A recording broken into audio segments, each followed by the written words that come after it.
a gente estava conversando sobre a problemática da ciclofaixa da governadora Adhemar de Barros, a gente tem como uma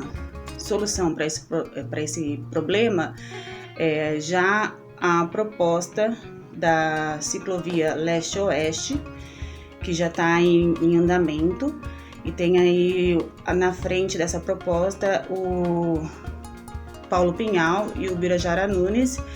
que estão aí à frente dando uma força aí para essa proposta audaciosa aí, que seria um ganho para a cidade. Mas ainda a gente precisa ainda de força e de um empenho grande para que isso aconteça.